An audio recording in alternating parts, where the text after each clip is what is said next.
To complete your acrylic study, you're going to need the following supplies: your Art 3 book with your study page open, a piece of canvas paper, a piece of newsprint, your paint brushes, water container, and your Stay Wet paint palette with the following colors. You're going to need some golden yellow with just a small amount of red, white, black, and your ultramarine blue. The next step is to sketch out the pear. You want to look at your picture and try to draw your contours very lightly and try to get your proportions the same as what you're seeing in the picture, filling the space of the page with the same dimensions as the picture. Make sure you draw in the cast shadow and also the line for the table in the background. Now you're ready to begin. You want to start by pre-mixing all the colors that you think you're going to need to complete the pear. So the first thing that you need to mix is some orange. When you're mixing orange, you need a lot more yellow and a lot less red. So I'm going to start by mixing just a small amount of red into my golden yellow color to create orange.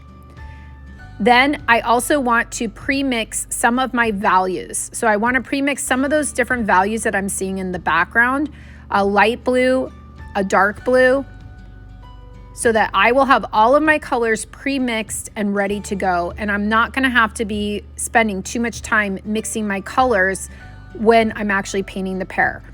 This is especially helpful for when you are trying to blend colors. It's easier to blend colors when they're wet.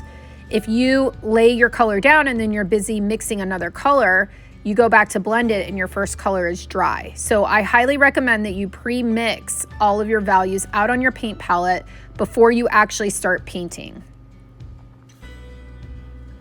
Once all your colors and values are pre-mixed on your paint palette, you're going to start by painting in the background. You want to work from general to specific, the largest areas to the smallest areas, the more general areas or less detailed areas to your smaller details. So you want to start with the background, and it's going to take a couple of layers of paint to get good coverage on the canvas. So my first layer, I'm just generally painting in my values. I'm not too worried about getting it perfect.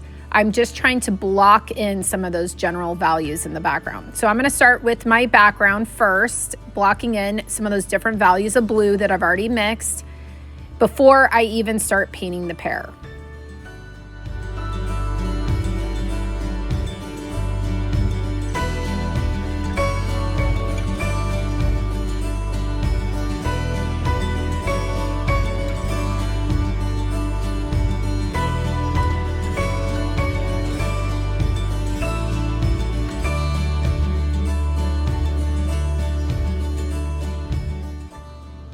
Once I've got my background blocked in, I'm ready to start blocking in the basic shading and colors that I see in the pear.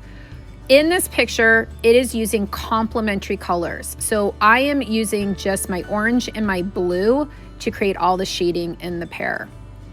Notice that I am not too worried about my details yet. I'm just trying to block in the general values because, again, I'm gonna have to do at least 2 layers of paint on this pear. So in my first layer, I'm not too worried about getting it perfect. I'm just trying to block in the different values on the pear. I will have to go in with a second layer and refine my blending and get better contrast and better detail to match the picture. So once I'm done with my first layer on the pear in the background, I'm going to start to go in and do my second layer in the background and then also my second layer on the pear.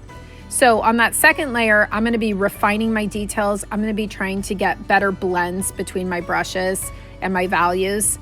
And you're just going to do this until you feel like you have enough detail in your picture that it is matching the photo reference picture and that you have some good contrast and some smaller details to the pear.